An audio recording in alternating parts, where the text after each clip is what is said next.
Okay, what's up, y'all? So, it's your boy Sandy Ravage. For those of y'all follow me on social media, like some of y'all most loved, most hated, rap critic, culture fanatic, rap talker, whatever.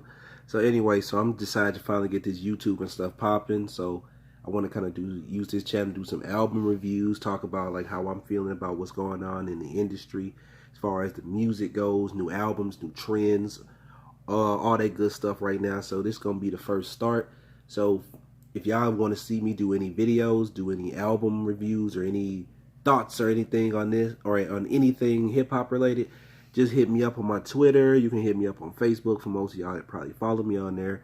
And so I'll do that. But I wanted to get this channel off the ground because I've been getting a lot of requests to like kind of just go ahead and put some of my thoughts and views out there because I got a real strong passion for this hip hop stuff and music and stuff in general. So I just wanted to go ahead. So I'm gonna do an album review on something really soon, but for right now, I wanted to go ahead and get some thoughts out there about this Pusha T and Drake debacle going on right now. The Duppy freestyle, and then the story of Adonis, which Pusha T just dropped like the other day. So let me go ahead and start off right now with saying right now, Pusha T has been like beefing and going at Drake for a while now. As we all know, it started off with that Exodus joint that came out like a couple years ago. Drake does send a couple shots, but never really replied to Pusha T. But then Pusha, when he dropped Daytona on the song Infrared, which by the way, for those who want to know my thoughts about Daytona, I thought Daytona was actually a pretty solid album. It was very short, concise, straight to the point. It had a lot of hard hitting beats. The production, well, beats production, same thing. It had the production was on point. Push's lyrics flow was on 10. His content really the same content we know to expect from Pusha T, but Pusha T is like he's a rapper's rapper. When you listen to Pusha T, you're not gonna get no gimmicky singing, songy stuff like that. Straight bars, straight punchlines, flows, metaphor, Coke Boy rap, and he came through with that. I thought it was pretty solid. The features were good. We had a cool Rick Ross feature on there. The Kanye West feature was like hella funny and interesting. Was hella funny to me. How he was whoop scoop doo whoop whoop whoop all that shit, and then he was mentioning the Trump stuff on there. But for the most part, let's not get too sidetracked. The song Infrared, where he dropped the lines, it was written like Nas, but it came from Quentin. And then all the ghostwriting allegation where he was kind of like, "Come on, Drake, like, come on now, it's time. Like, I've been going at you, like, come at me now." And then Drake finally took the bait and then dropped the Duppy freestyle. Now, with Drake doing the Duppy freestyle, I thought the Duppy freestyle, first of all, the beat was jazzy, kind of hazy, and it felt real lavish and like grand scale. So, given Drake's status in the industry and the acclaim that he has behind him, I felt that was the perfect choice of beat. And Drake came through with bars. Now, here's my thoughts on the Duppy freestyle. It was cold, it was calculated, and he picked Pusha apart. He called in Pusha's drug dealing, like lifestyle that he pretty much paints up in all his music. He called that into question. Then he made it personal, really personal, when he brought Pusha T's wife into this. Now, those lines were sharp. Then the Kanye's like shots he was taking, those were really some good shots.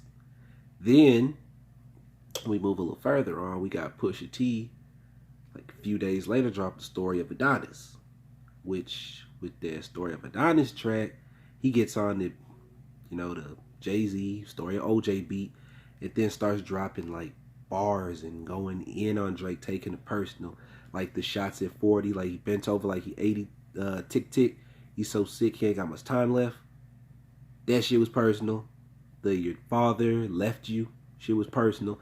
But the real bombshells in this whole song was first of all the baby allegations about him getting that porn chick pregnant, and she was said on Twitter like last year Drake is a deadbeat dad.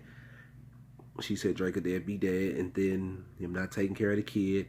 And then the next thing, the biggest shocker of all, was the Blackface album cover, which that album art, like at this moment, I'm not sure completely of the context of it because I haven't like done my full research on it. Actually, as soon as something comes up, but from what I learned so far, the picture is not Photoshop. It's a real picture. It was done several years ago, And what makes that so like funny is like when Drake really first came into the industry, Drake, even with some of his music and some of his stuff now, you can still Drake sometimes has a little bit of insecurities with blackness. Like, I don't know if that's just me who noticed this, but it seemed like he had a little bit of insecurity with that from some of his actions, some of his lines from some of his earlier songs. Drake, see, the thing about Drake and his music with me is Drake is not a bad rapper. I actually enjoy Drake music. Take Care was a cool album. If you're reading this, It's Too Late was Drake's best album he ever did, and everything else is just kind of I can do without. Honestly, I'm good without a lot of his other music. So with that being said, Drake, when he like called Drake out, pulled his coat on some of his insecurities, things like that, I felt like that was kind of some low blows, kind of stingers or whatever that he was doing towards Drake. And what else did he say in the song? He said the stuff about 40, his mother, the porn star chick, and then Pusha's bars on the song were very cold, very calculated, very like the one song he said, like the line on there, he said, chasing ghosts or whatever. Like, he said something like that, but how I alluded the bar, he was talking about I'm chasing ghosts, and he was like, it sounded like he was talking about Tupac and Biggie, because like people, they're not alive anymore, and you know how that you know how that go. You know how we look at Tupac and Biggie. So with that being said, sorry y'all, I'm off topic. This ain't pre-recorded or nothing. So with that being said, it was a pretty personal, pretty grimy, pretty brutal diss. Even at the end, he hopped, which is important. Why you should wait in this internet culture, not just snap and try to get a diss and a response out like that fast. Because at the end of the song, he kind of took shots at that weak song that Drake just dropped. I'm upset with Drake. Like, no. Like, nah, fam. Like, how you gonna drop like some straight heat like that, then just drop one of your worst singles that you've dropped in a long time? Like, I am not a fan of God's Plan, but damn it, like, you are doing, like, that song is like inexcusably bad. Like, no, nah, do not do that again. Like, I am not gonna be excited for Scorpio, like, if it's gonna sound anything like that. So, anyway, what I really want to talk about is, everybody, I know y'all heard the diss tracks, y'all got y'all thoughts, but let me say this. Both diss tracks is honestly super hyped up. Like, Pusha, I wish he used a different beat. I understand why he used that beat, but I wish he used a better beat for that. And some of the allegations and stuff he threw in Drake in the song was like stuff that wasn't widely known, but it was stuff that has been alluded to or already kind of out there in the wind. It's just a lot of people weren't paying attention to it. So really, like, if you you could really like Google and look up a lot of the stuff Pusha said about Drake and find out about it.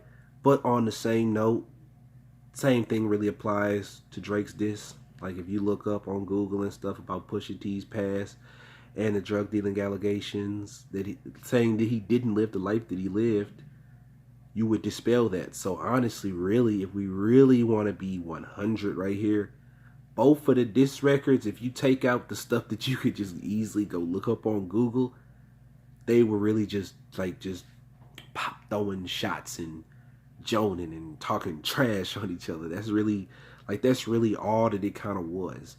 But I mean, right now in the state that we in with rap, we just want competition. We just want to see rappers just get down and gritty and get dirty, dropping beefs. Like, rap right now is like the new WWE. And we want to see some Hulk Hogan, I'm coming for you, nigga. We want to see that SummerSlam is Sunday. You're going down. That we want to see like some hard hitting stuff. That's what we want to see.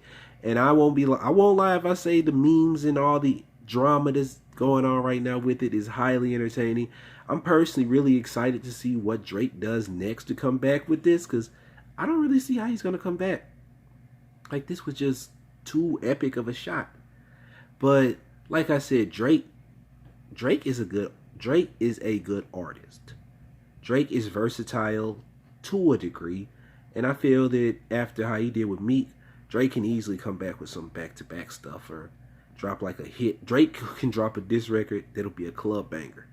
And I feel that he might get in his bag and do that with Push. Because when Drake gets in his bag and got a target and wants to rap, that boy can spit. But Pusha can too. See, that's what makes it interesting. Because if Drake responds, will Pusha hit him back with something just as hard? Or are there things that he's still holding back that he hasn't put out yet? Because Pusha came with that blackface picture really, really fast. Like, it's like he had that, like, loaded in the chamber, like, ready to, like, go as soon as... It's like he was anticipating Drake was going to reply this time. After all this time. Like, honestly, the diss tracks both... They're good diss tracks, but I think they're a little overblown based on just how little action that we've been getting beef-wise in hip-hop. So it's like I said, they aren't bad. I actually think they're great, like, and they're really entertaining. Both of them are in their bags. But if I had to give the slight edge, I'd give the edge to Pusha, just because of how grimy, how visceral, and how hard hitting it went. And then as far as the sound and the production and the way it just like works as a song, I think Duppy was probably better in those regards. But either way, this is an exciting little time.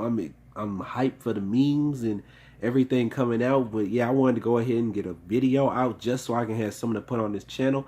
So in the future, I'm going to have better content, more videos. I'm going to go over things like a little more detailed, a little more explained. So until then, just rock with me, vibe with me for a bit. If y'all got any topics, any albums, reviews, anything you want me to go ahead and put my 2 cents in on, go ahead and let me know. But for now, I'm trying to get this off the ground. So please like and subscribe. I appreciate y'all. Y'all are the best. Remember, this is Sandy Ravage. These opinions are mine and mine alone. Thank you. Y'all the best. See you next time.